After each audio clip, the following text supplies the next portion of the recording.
Et je vais dire que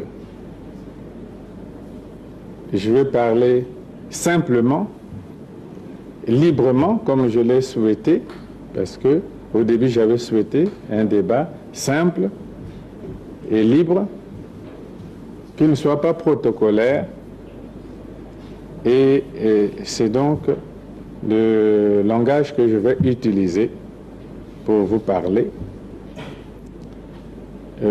Je dois vous dire que, après tout, c'est avec une certaine émotion que je vous parle maintenant en ces lieux. Bon, vous les trouvez comme vous les voyez maintenant. Mais pour ceux qui ont pu voir les films réalisés avant la restauration de cette paillote, encore que vous pourrez consulter le film, vous verrez que cette paillote n'était pas la même. Et donc, c'est avec une émotion véritable que je vous parle maintenant, que je retrouve, après tout, les parents en ces lieux où, en réalité, notre peuple aurait été scellé. Un certain 5 juin. Et donc, de vivre, de revivre même. Je dis revivre parce qu'il m'est souvent arrivé de penser que, bon, pour le destin d'un homme, mon cas est peut-être celui de quelqu'un qui vit les événements qui pour d'autres se produisent après sa mort. Mais j'ai comme la grâce, le privilège de les vivre. Et je les ai vécus intensément. Je dois dire, à partir de juillet 1990 jusqu'au 5 juin 1997. Des moments très intenses au cours desquels l'homme peut découvrir la réalité. C'est-à-dire voir que ce qui est dit n'est pas toujours ce qui est. Et donc, que de 90 juillet à juin 97, il m'a été possible de voir que, après tout, la vie, ce sera toujours cette dualité-là. Même ma main, voilà, les deux faces ne sont pas les mêmes. Et que d'avoir pu vivre les deux faces de la médaille est quelque chose d'important. Et surtout quand on peut témoigner et quand on a en plus la grâce de témoigner. En réalité, ce que modestement nous faisons aujourd'hui n'est qu'un témoignage. Comment témoigner quand on a vécu de phénomènes sur les deux faces. Et donc, je vous remercie beaucoup, parce qu'en réalité, c'est vous qui me donnez l'occasion de vous rencontrer tous très rapidement. Mes occupations ici ne m'auraient pas permis de parler directement à tous les parents ici, dès maintenant, parce qu'il m'aurait fallu aller à Pointe-Noire et peut-être à l'intérieur de Kwilu. Je ne l'aurais pas fait tout de suite. Et quand vous avez fait le déplacement pour le forum, alors c'est vous, en réalité, qui me donnez l'occasion de m'entretenir avec vous ce soir. Donc, je vous remercie. C'est un moment très important pour moi de discuter. Je dois donc dire que juillet 90 jusqu'au 5 juin 97, pour notre part, modestement, nous avions tout mis en œuvre pour que rien de dramatique n'arrive à notre pays. Nous avons modestement tout mis en œuvre. De juillet 90 jusqu'à 5 juin 97, nous avions tout mis en œuvre pour que rien de grave et de dramatique n'arrive à notre pays, malgré le fait qu'à l'échelle du monde, des changements importants, qualitatifs, se produisaient partout. La chute du mur de Berlin, ce n'était pas une petite chose. L'éclatement d'un grand empire comme celui de l'Union soviétique, c'était un événement majeur. Je crois que ce sont les événements qui marqueront ce siècle, après les 2 guerres mondiales. Donc, malgré cela, malgré ces changements graves, nous avions modestement pensé qu'il fallait faire que rien de grave n'arrive à notre pays. Pointe-Noire. Je me souviens de cette nuit de veille. Je suis resté assis de 20 heures jusqu'au lendemain matin en liaison avec les autorités d'Elf-Aquitaine et d'Agip en France et en Italie pour revenir à cette nuit de veille. Pointe-Noire, les travailleurs du secteur pétrolier avaient arrêté la production de pétrole depuis le large jusqu'à Ngeno. Arrêt, c'était pour la première fois qu'il y avait une situation grave de ces gens à Pointe-Noire et il fallait gérer une grève.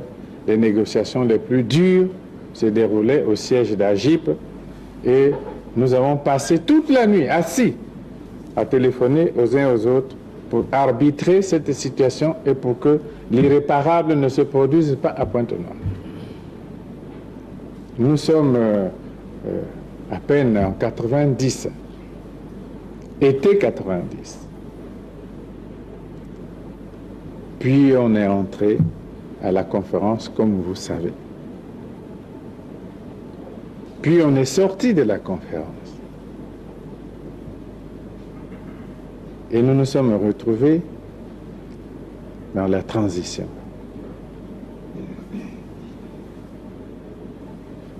Mais je dois vous dire quand même aujourd'hui, avec le recul, pour que certains repères soient retenus.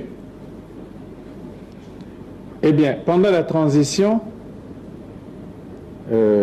c'est dans ma propre maison que j'avais failli être assassiné.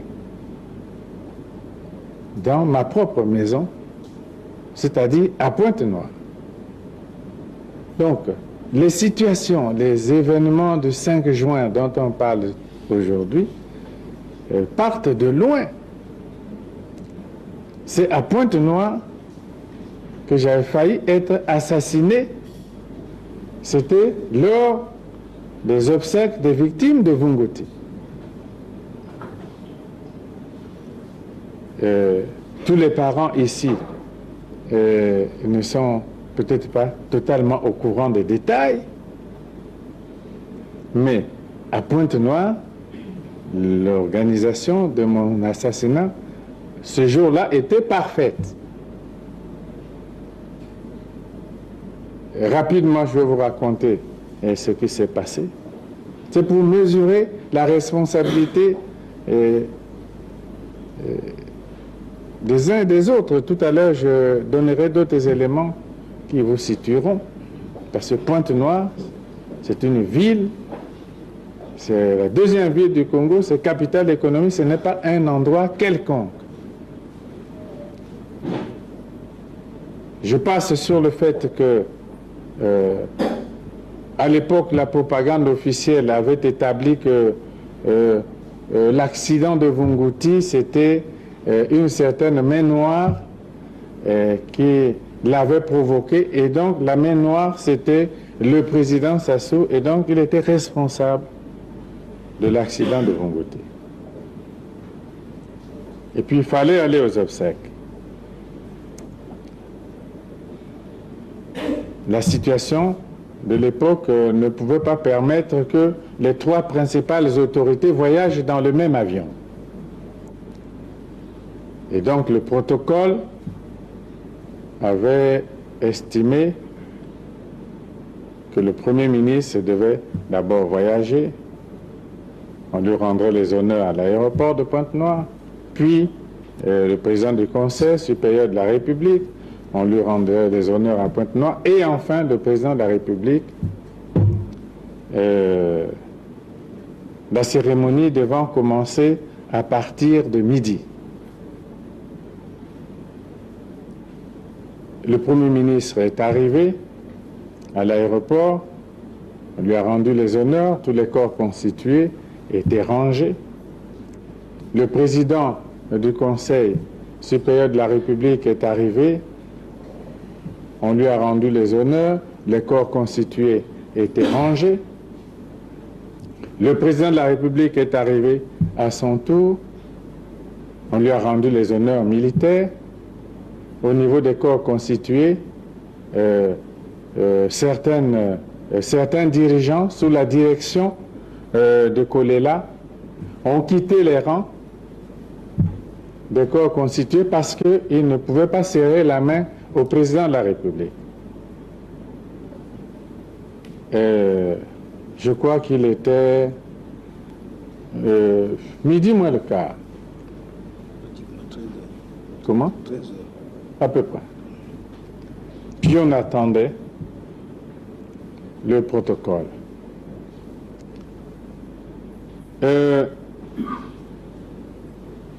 J'ai dit, bon, mais puisqu'il est l'heure, il faut qu'on démarre à l'heure, on peut faire un cortège unique. Hein. On était les trois autorités, on démarre et on va à la cérémonie. On me laisse entendre que non, chaque autorité devait arriver à son tour. Nous sommes restés assis, puis on a recommencé le scénario. Le Premier ministre, le cortège vient le chercher, puis on vient chercher le président du Conseil supérieur de la République, puis silence. Nous sommes restés assis au salon, on a attendu 1 heure. Nous sommes restés assis 1 heure, et pendant ce temps, depuis la place de la gare, les journalistes faisaient les commentaires que voilà, et le président de la République n'arrive pas, il est encore à Brazzaville, et les corps étaient alignés dans un état de conservation difficile, et les familles étaient là. Et quelques okokos passaient de famille en famille pour dire que voilà, les corps sont en train de se détruire là, parce qu'on attend le président de la République qui est encore à Brazzaville. Et puis, ils ont créé l'échauffement de la foule qui était là. Et nous attendions toujours à l'aéroport. Échauffement, mais c'était l'ébullition, c'était l'émeute.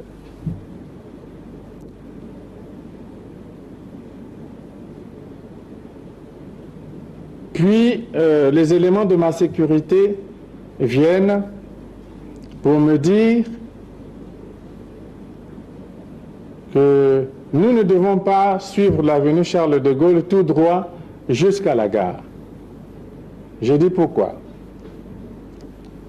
Parce que nous revenons de là-bas et des éléments sont placés le long de l'itinéraire entre le virage qui mène à la maison du gouverneur, je crois, le préfet, et la gare, des éléments avec des barres de fer, des pierres, je ne sais pas que cocktail Molotov. Ils étaient alignés de part et d'autre de la chaussée et attendaient le cortège du président. Et j'étais avec mon épouse. Et puis, bon, à ce moment-là, nous avons décidé d'agir comme les militaires. Et naturellement, lorsque nous sommes arrivés sur la place publique, c'était pratiquement l'émeute. C'était pratiquement l'émeute et les Congolais, à Pointe-Noire, je ne dis pas que ce sont forcément les populations originaires, mais les Congolais, je parle des Congolais, ont transformé cette manifestation de recueillement en un meeting politique et en un déchaînement de haine et de passion. J'avais simplement dit que, bon, puisque nous étions tous alignés, il y avait Milongo, il y avait Combo, il y avait Kolela, j'étais là, tous les deux. Bon, j'avais simplement, dès que nous étions arrivés là, j'ai dit aux éléments de ma sécurité de garder le sang-froid, puisque tous les éléments étaient constitués que s'il y avait un crash, de toute façon, il n'y aurait pas de survivants. Donc, il ne restait qu'à garder le sang-froid. C'était ma consigne. C'est dans ces conditions qu'on a fini la cérémonie. Et certains autres sont allés à Monkamba, attendre le président là-bas. Mais le président n'est pas allé à Monkamba, il a pris l'avion, il est revenu à Brazzaville. Ça faisait très peu de choses. Ceci s'est passé comme ça. Et c'est pour dire que au cours de cette période, il y a eu quand même un déchaînement de passion. Beaucoup de passion. Même un peu d'aveuglement. Mais cela arrive dans les situations de ce genre. Et pour être sincère, il nous est arrivé à mon épouse et à moi-même de nous poser la question de savoir si nous étions là dans notre propre maison. Et d'autant plus qu'une autre fois, nous nous sommes retrouvés à Pointe-Noire. C'était un week-end, un samedi soir. Mon épouse se proposait d'aller prier dimanche matin à la chapelle de Mvumvu, Saint-Christophe. Puis, dans la nuit, du samedi au dimanche, un émissaire est venu lui dire de ne pas y aller. Et qu'il était mauvais pour elle d'aller en ces lieux-là, un dimanche, dans un lieu de prière. Nous étions à Pointe-Noire. Je voulais situer le niveau de l'aveuglement des gens, du fanatisme parfois et des passions. Mais malgré tout,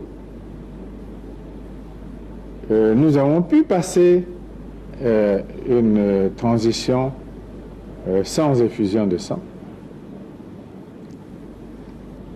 Et nous avons organisé les élections dans ce pays sans heurts. Et le 31 août 1992, nous avons passé le relais au président Lissouba dans la paix. Je dois dire que du 31 août 92 au 26 janvier 97, du 31 août 92 au 26 janvier 97, nous sommes restés, mon épouse et moi, 24 mois dans notre village à Oyo. Nous sommes restés 2 ans dans notre village à Oyo. Même étant à Oyo, je crois qu'elle est allée, elle, à Bunji une seule fois. Je ne me suis pas éloigné d'Oyo à plus de 30 km. Effectivement, je tournais toujours entre le manguier, le fleuve et la souris. Je prenais mes notes. 24 mois. Nous sommes restés 24 mois à Oyo. Vous pouvez bien compter. Nous sommes restés 4 mois une première fois, puis 18 mois une seconde fois, donc 22 mois à Paris et en dehors du Congo. Vous pouvez donc voir sur 5 ans combien de temps nous sommes restés à Brazzaville. Nous sommes allés faire une campagne à Pointe-Noire. On a tenu un grand meeting à Pointe-Noire avec Kolela et Jean-Pierre Tister Chikaya pour soutenir nos candidats. C'est les seules déclarations politiques que j'ai certainement pu faire. Donc, au total, 46 mois d'absence de Brazzaville sur les 5 ans du mandat du président Lissouba. Nous sommes restés 46 mois absents de Brazzaville, parfois du Congo. Et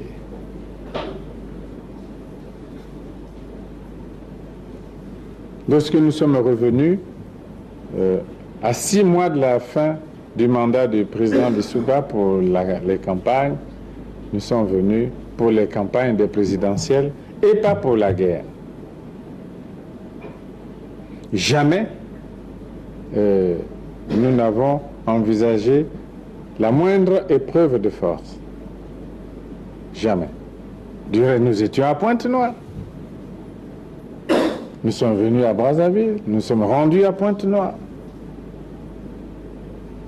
Même lorsque les dirigeants de la mouvance présidentielle ont cru utile de nous précéder à Pointe-Noire, parce qu'ils nous ont précédés à Pointe-Noire, ils ont tenu des meetings à Pointe-Noire et ils ont distribué de l'argent aux chauffeurs de taxi et de bus pour qu'ils ne transportent pas à l'aéroport des militants qui devaient venir nous accueillir. Ils ont fait tout cela en vain, puisque tout le reste s'est passé comme vous avez vu. Et il n'y a eu aucun incident, ni à Brazzaville, ni à Pointe-Noire. Aucun incident. Puis nous nous sommes rendus dans 3 régions du nord du pays. Nous avons été, on s'est arrêté déjà au PK45 à Igné. On s'est arrêté à Ngo, où nous avons passé la nuit. On s'est arrêté à Djambala, où nous avons passé la nuit. À Lekana, où nous avons passé 2 nuits. On est revenu à Gamboma, nous avons passé 3 nuits. À Ongoyi, nous avons passé une nuit. À Olombo, nous avons passé une nuit. Nous sommes arrivés à Oyo, nous avons peut-être passé 3 nuits.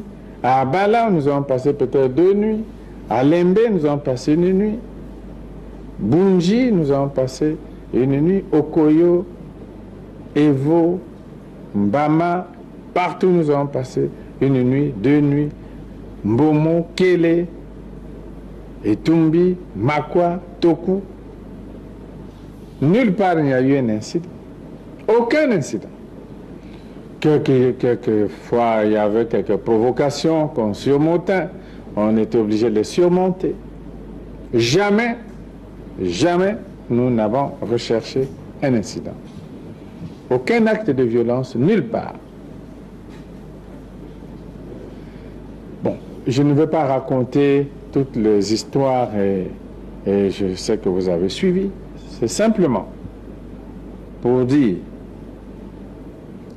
lorsque d'aucuns pensent que nous serions revenus aux affaires par la force, ça n'a jamais été notre projet. Jamais été notre projet, en aucun moment du reste. Et bon, vous dire que ceci étant, nous ne pourrions pas accepter d'être assassinés les bras croisés. Ça, c'est une autre question. Et il n'était pas possible que dans une ambiance de tension comme ça dans le pays, que les éléments qui me gardaient ici, ou les forces qui, à cette phase-là des élections, parce qu'on était déjà presque dans la ligne droite des campagnes électorales, et que les forces qu'il y en avait certainement qui croyaient, je ne sais pas, en un leader, en un candidat, et que ces forces-là, à cet instant-là, acceptent qu'un leader soit assassiné, cela n'était pas possible. C'est la seule différence. Qu'à cet instant-là, il y avait des forces qui ne pouvaient pas accepter qu'un leader soit assassiné parce qu'il y a campagne électorale. Et c'est malheureusement l'irréparable qui s'est produit la nuit du 4 au 5 juin. Et il y a eu la réplique et puis une situation qui a dégénéré. Tantôt on dit que c'était prévisible, tantôt on pense que les choses ont véritablement dérapé et ont dépassé l'entendement, mais en tout état de cause, l'irréparable s'était produit.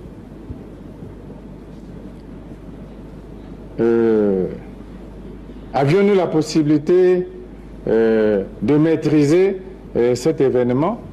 Oui. Seul un grand chef politique aurait pu arrêter cela. C'est-à-dire, ce 5 juin-là, avant midi, le chef de l'État, qui avait reçu de ses officiers l'assurance qu'on viendrait me prendre ici en 1 heure et qu'on m'amènerait, et il semble qu'il y avait quelque part une salle préparée à Mayamaya, d'après les informations que j'ai. Ils avaient déjà une salle dans laquelle ils avaient laissé auto à l'aéroport, qui me prenait ici pour m'amener là-bas. Ensuite, je ne sais pas ce qu'il ferait. Mais vers midi, un chef aurait pu réaliser que quelque chose d'autre se passait et puis demander des comptes aux chefs militaires et leur demander d'arrêter. Parce que quelque chose d'autre se produisait qui n'était pas prévu. Un chef, vrai, demander des comptes aux chefs militaires et leur donner l'ordre d'arrêter. Bon, mais puisque cela ne s'est pas produit, et donc la guerre s'est poursuivie. Avait-on la possibilité d'arrêter autrement? Oui, puisque la communauté internationale a proposé une démarche, cessez le feu, Je signale que l'un de ces cessez-le-feu a été rompu ici et les experts des Nations Unies ont failli perdre la vie juste au passage à niveau de l'école ménagère. Je ne sais même pas comment ils sont sortis de là vivants. Mais peu importe, il y avait une médiation internationale à Libreville. Bon, on aurait pu, les politiques, aller dans l'intérêt du pays et de la paix vers une espèce de compromis politique, historique, comme on en a vu dans l'histoire des guerres, et on a arrêté. Cela n'a pas été possible. Même lorsque des chefs d'État laissaient les affaires de leur pays pour venir s'occuper des nôtres, c'est notre chef d'État qui s'absentait et pratiquait la politique de la chaise vide et mieux décidait d'aller de capitale en capitale pour rechercher des renforts militaires. Et dès cet instant, il avait choisi l'escalade militaire et donc la solution militaire qui s'est produite. Je dis tout cela, c'est pour que vous compreniez que malgré tout, on n'a pas pu arrêter la guerre et il y a eu escalade. Et puisqu'il y a eu escalade, je voudrais situer la position de la ville de Pointe-Noire. Il y a eu escalade parce que la ville de Pointe-Noire, étant donné que l'aéroport de Brazzaville n'était plus fonctionnel, c'est la ville de Pointe-Noire, par son port maritime et par son aéroport, c'est la ville de Pointe-Noire qui avait déjà été choisie comme un point de repli, une zone de repli stratégique, même avant la guerre. Nous sommes au courant de toutes les armes qui ont été distribuées dans les quartiers. Nous ne les avons pas encore toutes ramassées. Bien avant la guerre. Nous sommes au courant de la façon dont un certain nombre d'officiers ont été placés dans les structures de l'armée et de la police et de la gendarmerie à Pointe-Noire. Alors, la ville de Pointe-Noire avait été choisie comme un lieu de repli stratégique et elle a joué son rôle à travers son port et son aéroport. Naturellement, le chemin de fer. Et vous êtes à Pointe-Noire, vous avez vu, et nous avons suivi, nous étions obligés de suivre comment les choses se développaient à Pointe-Noire. Chaque fois que on mettait sur un train des blindés, des munitions, nous étions toujours informés par vous. Et c'est par vous, oui, par les forces qui étaient à Pointe-Noire. Et je voudrais profiter de cette rencontre, oui, pour exprimer notre satisfaction et notre gratitude, parce que nous étions toujours informés.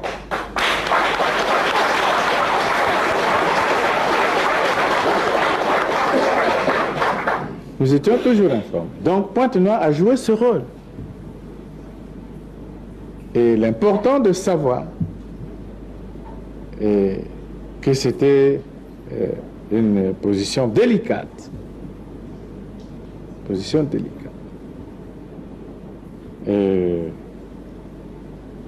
Les hélicoptères de combat arrivaient à Pointe-Noire, sont arrivés à Pointe-Noire en pièces détachées Ils ont été montés à Pointe-Noire.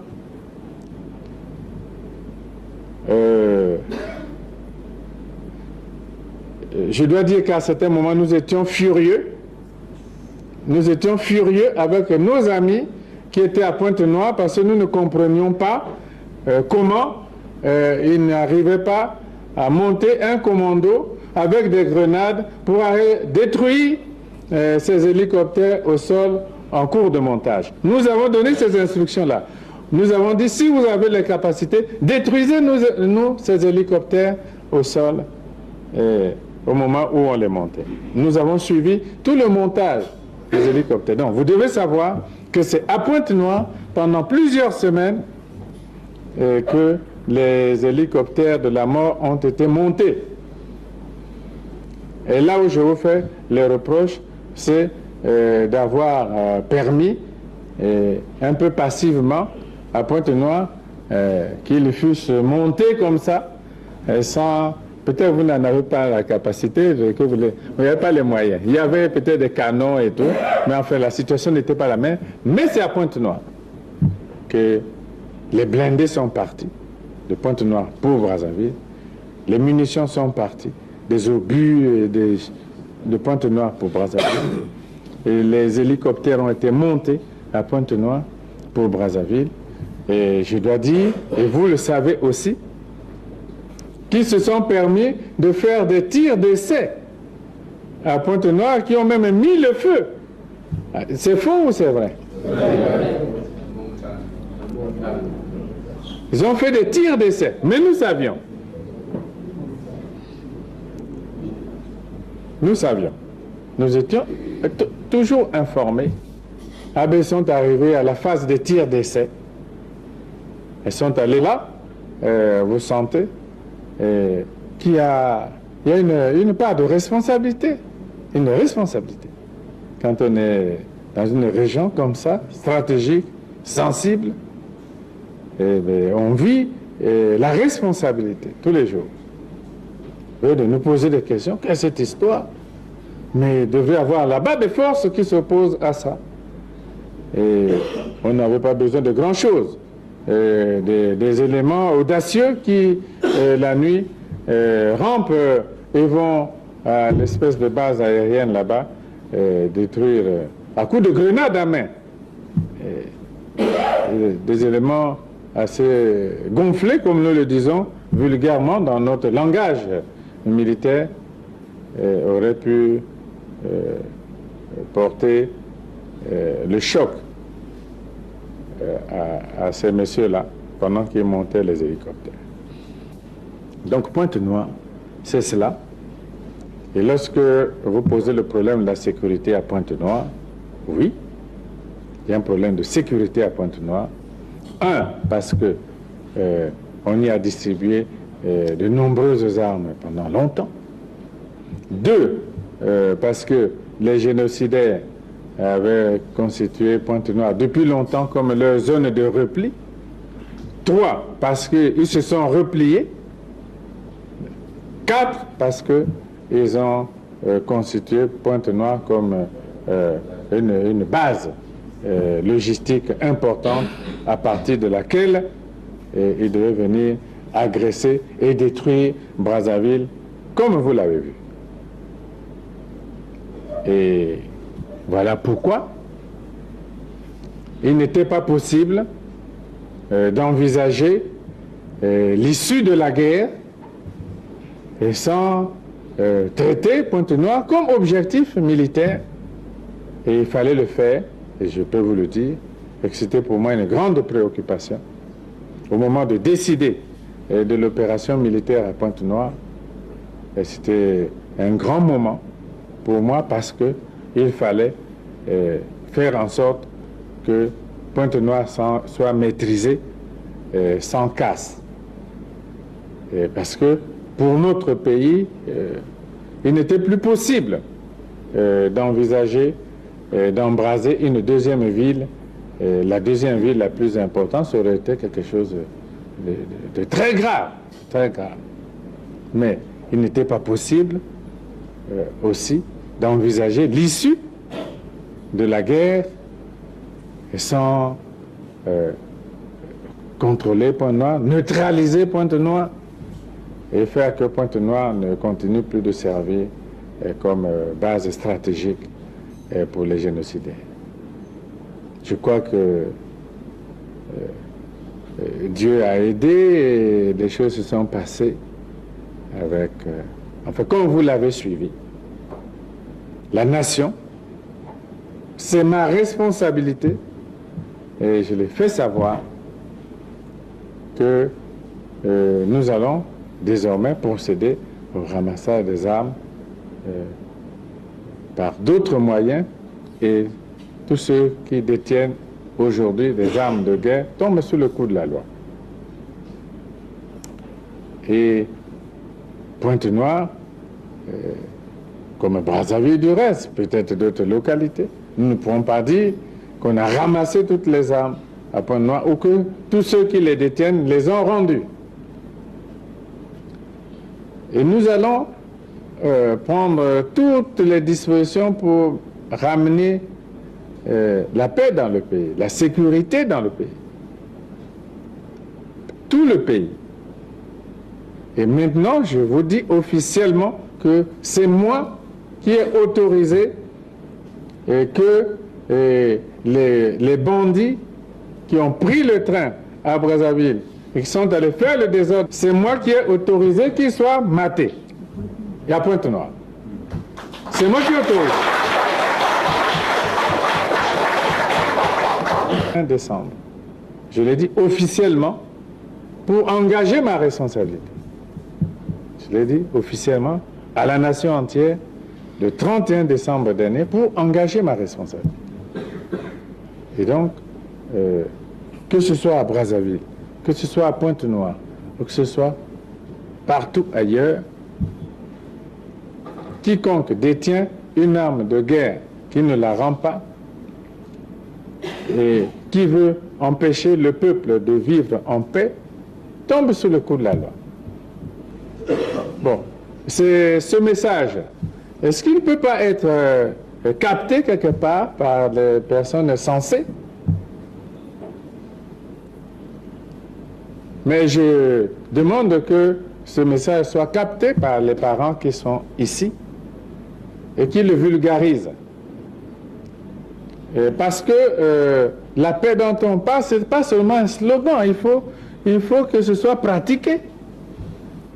Mais c'est pourtant un grand message de paix qui est passé là et qui n'est pas bien perçu. Non, vous ne pensez pas qu'il n'est pas bien perçu?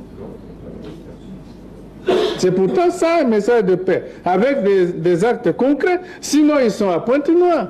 On ne peut pas dire que ces messieurs qui sont à Pointe-Noire sont des enfants de cœur et qu'il manquerait des motifs à mettre sur la tête de chacun d'eux.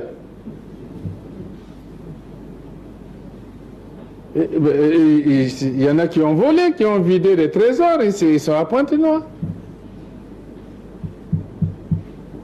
Bon, et pourtant, quand même, ces messieurs-là, c'est pas mal. Alors, donc, Pointe-Noire, pour me résumer, Pointe-Noire doit cesser alors d'être le refuge des provocateurs. Est-ce que c'est clair? Voilà.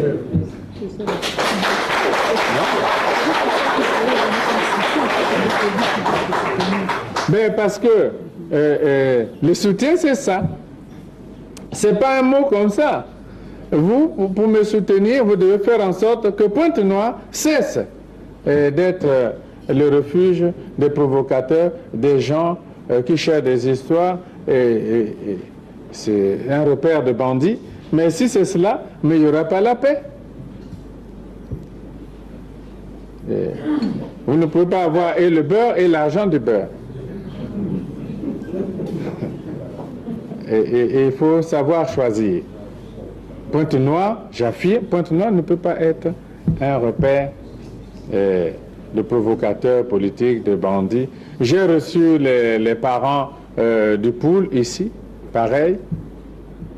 Je leur ai montré les documents par lesquels Kolela envoie des gens en Afrique du Sud pour chercher des armes Je leur ai simplement posé la question. Kolela cherche les armes pour tuer qui?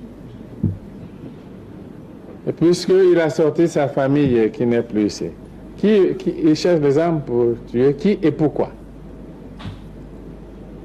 C'est une question très claire. Je vais vous donner les preuves. Alors, donc, aux parents du Kwilu, je dis, Pointe-Noire, ou le Kwilu de manière générale, ne peuvent pas être considérés comme le refuge, le repère des provocateurs politiques, des brigands, des gens qui gardent les armes.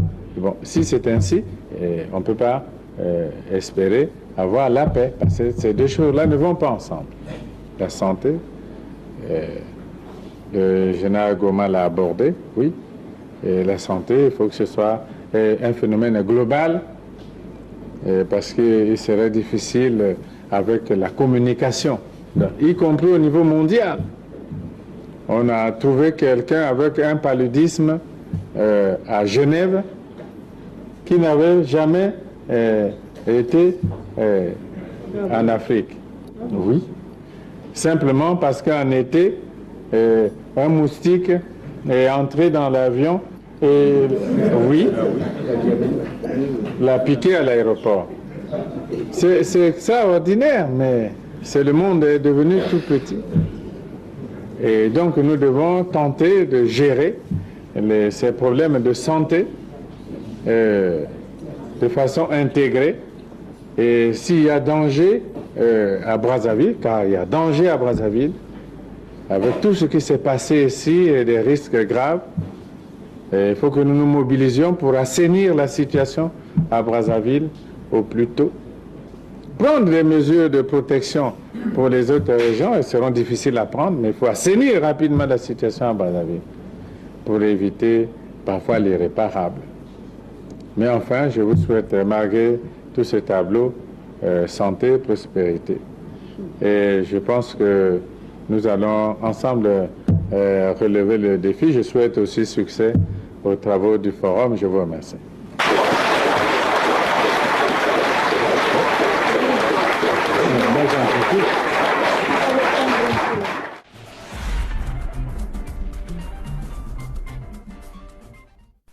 Pour agir avec prudence, il faut savoir écouter.